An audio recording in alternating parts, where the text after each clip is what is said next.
You're already laughing. We haven't even said hello to Well, each I'm going to other. tell you why. I'm going to tell you why I'm laughing. I can't wait. Okay. Well, welcome to the midlife, everyone, and thanks for being here. But I just want to share with you, the audience, that one thing that, do you feel hear a weird noise? I mean, it's already like such a clusterfuck this morning. Did you hear something weird? No? Okay. No. Anyway, I just wanted to share with the audience that Tracy and I jump onto the podcast and we don't speak before the podcast. We tried other ways where we plan it out or talk about what we're going to talk about on which day. And what we realized was that, well, I mean, most importantly, it was more fun for us just to have a spontaneous conversation. And we think it's better. It comes out more natural. And so we don't talk about it before we jump on. So we have our time that we're supposed to be here, which we've been very good about recently. And the second I see Tracy pop up on the screen, I hit record. And this morning when Tracy popped up on the screen, I noticed that once again, we are wearing the same color. That's what made me laugh so hard. I feel like... Which is so weird because I own one thing in this color and I thought about it and I was like, I don't know. I'm just feeling it. This makes me laugh so hard. I feel like almost every day we show up in coordinating outfits. That is so weird and hilarious. I love it. Because it is kind of it's not like a really normal color. I mean, mine's kind of camely, you're kind of salmony, I guess, but I don't know. Mm-hmm. When I saw you, it made me laugh. So fun to be in the first thing. It's a hysterical laugh. I love it. Well, then you started laughing too, and I thought you knew why. Oh, I was laughing because you were laughing like literally as soon as you saw my face, you started hysterically laughing. I did. I was like, I already couldn't wait to find out what it was. Yeah, it was the color matchy thing that we weirdly seem to do, and I love it. That's so good. Yeah. I know. So I kind of feel bad because now we're losing our, like, why are we 5 minutes late? Because we changed our time and it's worked out better for us. Yeah.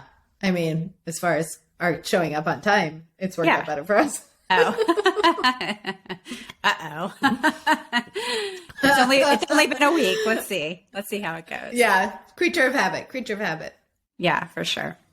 All right. Well, good morning or good afternoon or good whatever you're joining us. Whatever time this is. Yeah. For you. Thanks for being here. So I had a million thoughts this morning. The first of which was I thought it would be fun to talk about, or maybe not fun's the wrong word, unconditional love and unconditional friendship. Great. I thought that would be scary. It is scary, right? Not fun.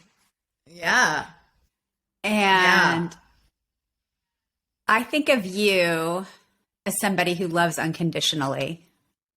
I feel loved by you unconditionally. And I just wondered, I wondered if, do you have to earn unconditional love? I mean, I guess that would not be the point of it, right? Is that you've just decided that a person's important to you and you're along for the ride, right? Mm-hmm. Yes. But I think you earn the trust, right? For that.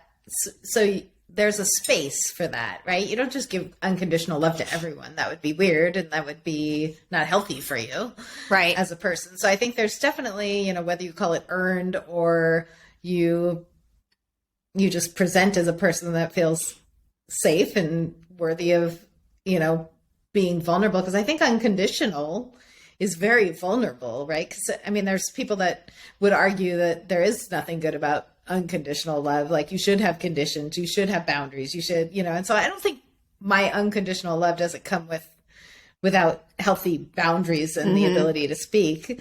But, that leads into like the conversation of when is it comfortable, or is it ever comfortable to speak into that? Like, because if you have a unconditional relationship, I think there's also an importance in that relationship. And so communication has to be one of those things that you're willing to be vulnerable about, because it's precious to have an unconditional love relationship and have someone that you feel you can share your spots with, and I struggle with it myself. Like when, okay, this is a person I care about. Is it okay to say something? Is it, and that's also my programming, right? Like we all come up with these stories that it's like, well, take care of everyone else's feelings before yours, and just stuff yours. And so that's a trigger. That's an old thing for me where I have to go like, ooh, am I doing that? And if I'm doing that, I am like crawling, with fingernails out of the well to just go, no, I'm just going to do it for myself.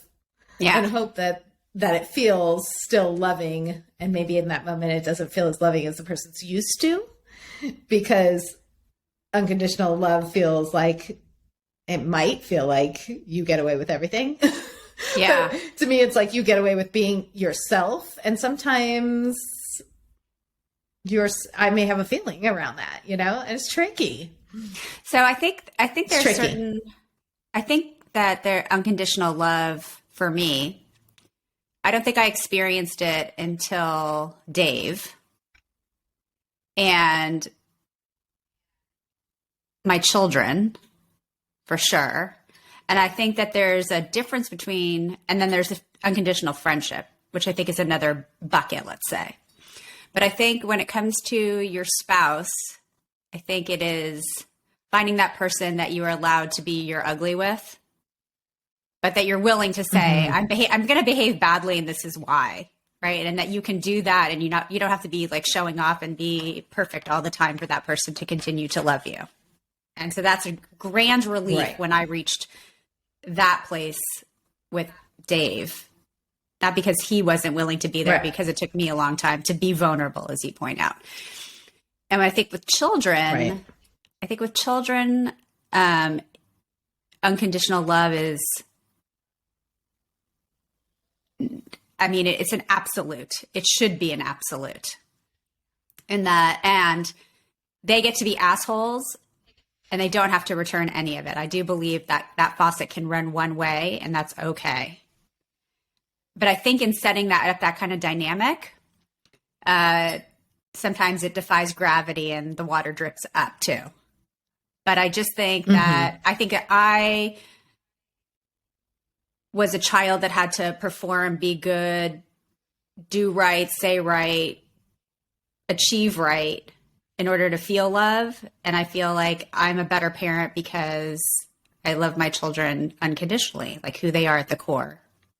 And I don't have any expectations of them. And I think because I have no expectations of them, I get a lot out of the relationship as well, especially as they get older. Take a breath on that one.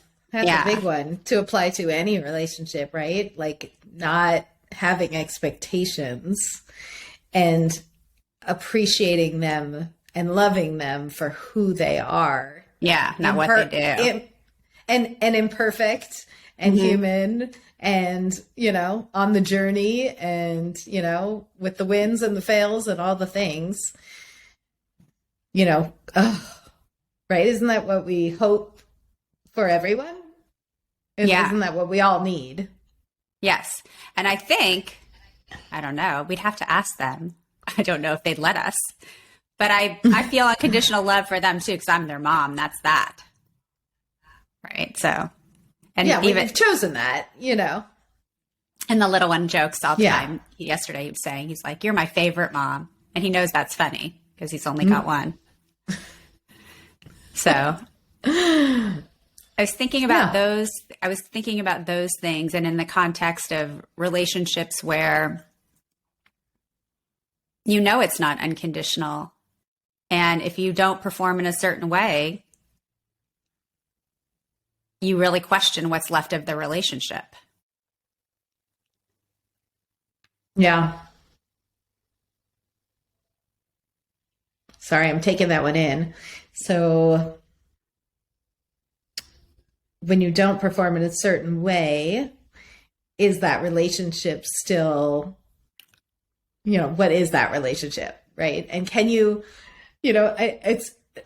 I don't know. There's so many layers to all of it. And it's hard, right? Because you want to be, maybe you don't want to be an unconditional lover and you just want to love the way you love or friend the way you friend and whatever that is. Um, but at some point, right, it has to match, or you have to decide who you want to be. And if it doesn't match, can you still be your best version of you? And what does that look like? Can you still be in that relationship? Do you not have to be in that relationship? Do you have to be in that relationship with boundaries and see if that relationship shifts, or if you lose it, or, you take space, or I don't know, there's so many layers, and it's hard. It's really tricky, isn't it? It is. And I think part of the layers, again, back into my buckets in my head, that there's like family, like blood relation, and then people that you've chosen as friends. And I think that that's where some of the confusion and questioning comes in, because like your family is your family, right? And we value family. And so even if they're assholes, like they're still your family, right? So I guess you love them kind of conditionally, or I mean, you love them unconditionally, but you know that it's just not ever going to be what it needs to be, or what you want it to be, or what you wish it to be. And then with friends, I think you have that's a lot, right? But I think with friends, I love that you're moving on. I don't know. We can go back. I'm just saying, just to make the distinction. But with friends, I think you have a choice. You can be like, well, oops, maybe I made a mistake in elevating you to this space in my heart. And I guess, can it be unconditional until you don't earn it? I know that's a lot, right? It's a lot. I mean, I feel like in this midlife new space, or this era of it, I'm really trying to focus on my inner self and the life and the person who I want to be in my life, no matter what. Right. And that could be tricky at times. Right. So what is and so how we talk about like the words, it's like authentic and, kind and compassionate to all, including myself. Right. And that one's the trickiest one, I think, for most of us, is like, using those words to, give you advice about how to act, right? Like, is that true to you? Is that feel good to you? Does it feel kind to you? And then you can do the other, right? Go down the list for the other person too. And, it's just, I feel like it's tricky. And I feel like we're not used to or taught to share the hard stuff and trust each other with our hearts, and it be okay. Right. It's challenging. Well, I think, you have that saying, which I love, like, don't go to the post for milk. And a lot of that, I think, is tied up in the expectation of other people. But is it unfair to expect people to show up for you like you're willing to show up for them? Like, is that unfair? Yes.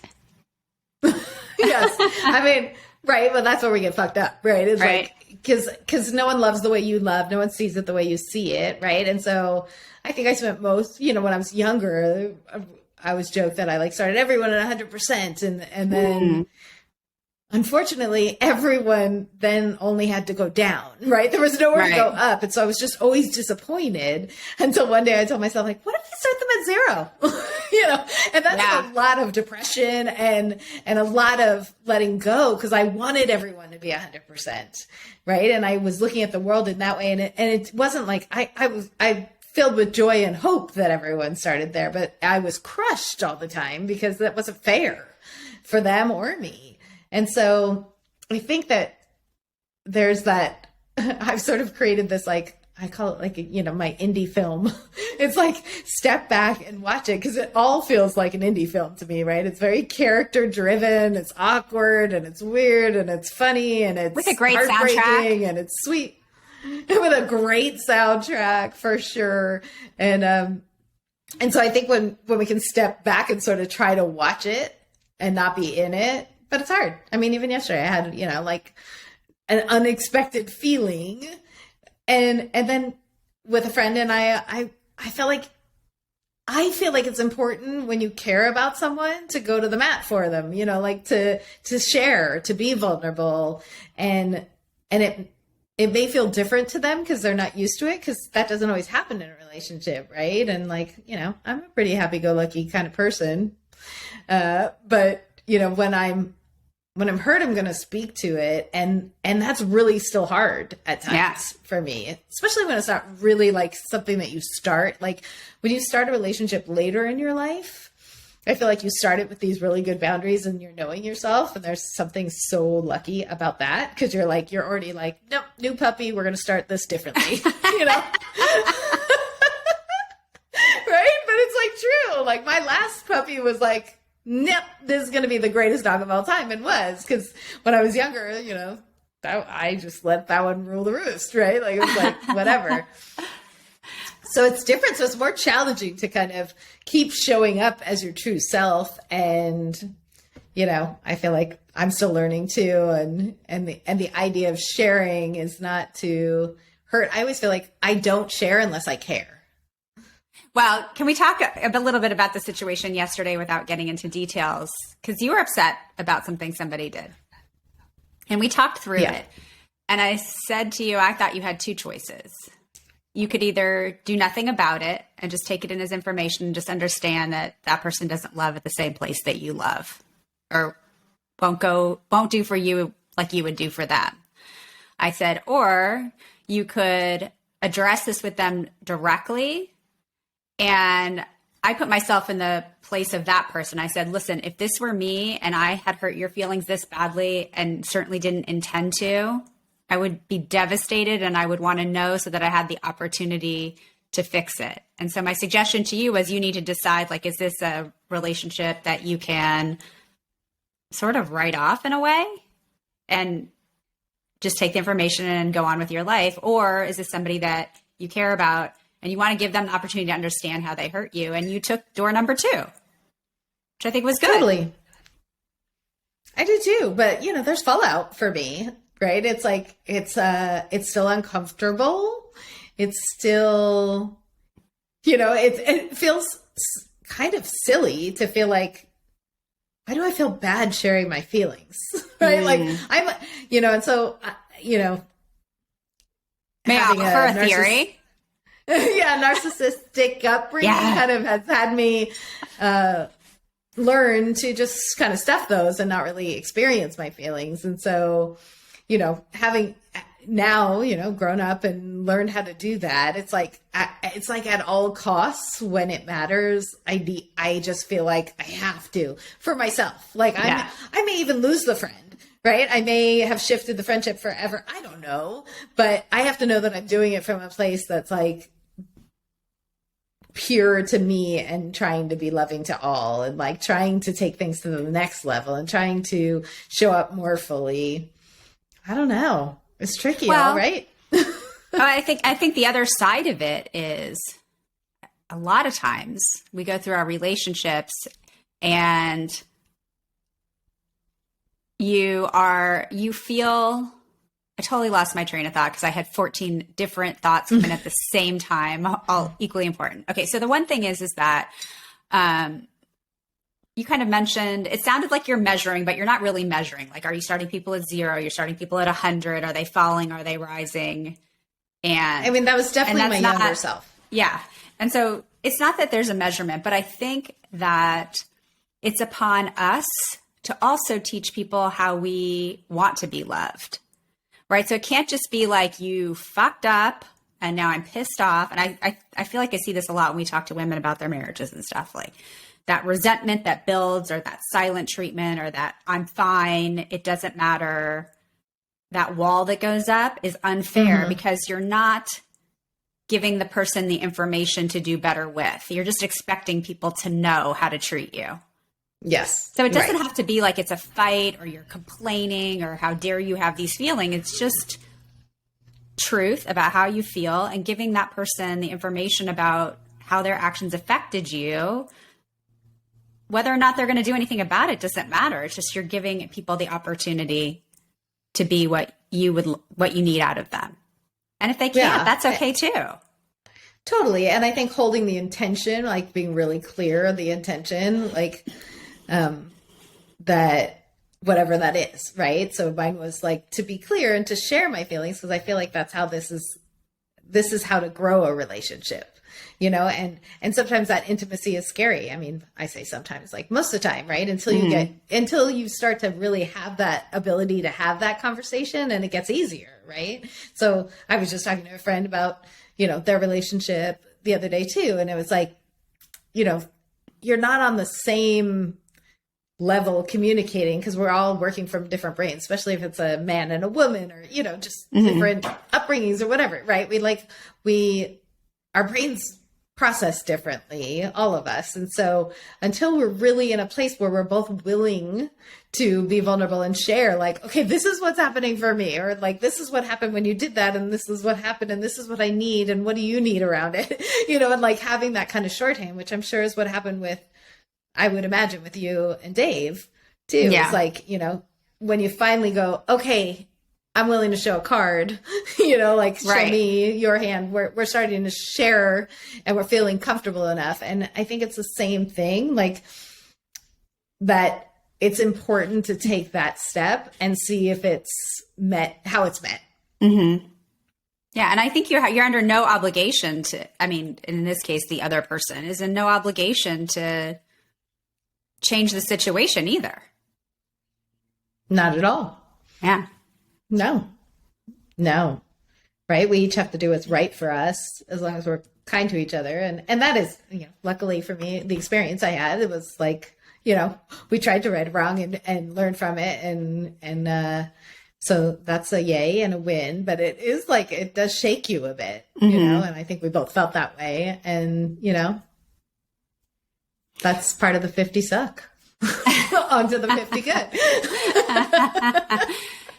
And so then a step beyond that is being a person, I think, that is always going the extra mile for people. I'm not saying to the point where you're exhausting yourself and only doing for others, but if given a choice, just do the nicest thing possible. Just do the most supportive thing possible, even if you're a little bit perturbed about it, or it's a little uncomfortable, or you would have done it differently. I think to give people the benefit of the doubt and to show up for them and to offer support is always going to be a win. Mm. Yeah. And if not, explain yourself, right? Like, Right. I mean, and not, I don't know. I think there's something human about it not only being about what's going on for you, but also allowing it to be something for the other person. And so humanizing it, that like, this is how it ended for me. And, this is how I ended up feeling. And how are you feeling about that? Like, I don't want to, like, I want to make sure that you are seen here too. This isn't just a one-way road. I think of it is a two-way road. And for sure. I mean, I think about it a lot in the context of, women our age, like a lot of people are moving on to new ventures. Maybe they're changing careers. Maybe they're, building a business of some sort. And I even see it, like Dave made a huge career shift, when the kids were little, like 180 degrees. And the thing that I find so sad, I think, is the lack of support of people that are supposed to be your inner circle. And I don't understand that. Like, to me, that's like something wrapped up in their ego. Like, I think about a friend of mine who like ventured into real estate as a second career. And she helped me with something. It's not here in California. And I was so surprised by people that we knew that weren't using her just because they were friends. It was like they were almost doing the opposite of. Mm-hmm. And that really sucked. I mean, I get it. And I get the other side of it. Like, for having done business with lots of people, that can be really intimidating. And like, as my brother likes to say, it's not show friends, it's show business. And like, mixing the two can be disastrous. It can be really hard, Okay, can I just tell you I think there's a difference. Yeah. No, I just had this that made me angry what you just said. Because I call bullshit on that. Yeah. Because I'm not saying well, I think it depends. Yeah, not I think it depends. Offering an opportunity to somebody that doesn't have the, talent or expertise or ability, or even just if somebody's selling something or, opening a store or whatever, like go in and fucking buy something. Yeah, or show your support however you can, or bring other people, or pass it on, or whatever. I understand what you're saying, and I feel like, of course, good energy.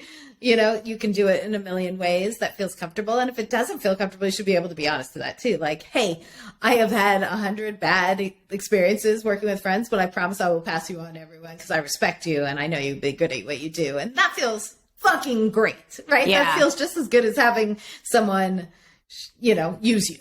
Right? It's like, it's the same thing. And so if that is your boundary, that's fine, but you can still be supportive and you still be kind and loving, I've done that, and that's been taken bad on the other side too, where they were just pissed that I wouldn't do that. And, that made me the bad person. I was like, okay, well, I thought I was really loving and clear about it, So sometimes you just can't win. But again, that goes back to intention, right? Like, as long as you're really clear with why you're doing it, then you can walk away feeling good and just go like, I'm sorry it felt that way. This is truly my intention around it, Yeah. Like, I'd much rather keep the friendship. Yeah. I don't know. I just like when there's like strangers coming out and being more supportive than the people that are supposedly your inner circle, it just really makes me scratch my head. I think mostly because I'm a person that's willing to like climb to the top of the rooftop and scream it, whatever it is. I feel like I'm a really good cheerleader, and I like being a good cheerleader, and I don't just do it for the person and do it because that makes me feel good too. So that also confuses me. So I guess my message is to everyone listening, like if you have a friend, listen, whatever it is, support it. Even like Tracy's saying, if it's not that you're going to be the direct user, direct purchaser, like help that person out with a referral, or just say something nice on their social media or comment or do something. I don't know. Kind of just fries me. Yeah. I hear you. Yeah. Anyway. To be human. It's rough. It's rough. But I don't know. I was thinking about that unconditional love, and I was thinking about it from the standpoint of, it's so good to be the giver and recipient of it, I guess, when it's matched. And it's so harmful and hurtful when you're disappointed. And just disappointment. But I think also shake it off and still be the person that you want to be. It's like, feel it, move through it, shake it off, and then remember, like, you get to decide who you're going to be, and remember who you are and what you want to bring to the world and what you want to feel inside, and then come back to the game. Don't give up because it wasn't a match there. You'll find a match. Like, yes. I found you. Yeah. In our camel salmon sweaters today. I don't know. I love it. Yeah. All right. Hopefully we're finding a match here with all of you. So we can support you guys. Feels like it. You're feeling and what you're doing. I love it so much. Kind of love the comments we're getting. Kind of love the emails we're getting, which I'll tell you privately later. Which is kind of nice. Okay. Appreciating it. Appreciating you guys being here. Love to hear from you always. And hang in there on those tough moments. And feel free to holler if you need some support around yours too.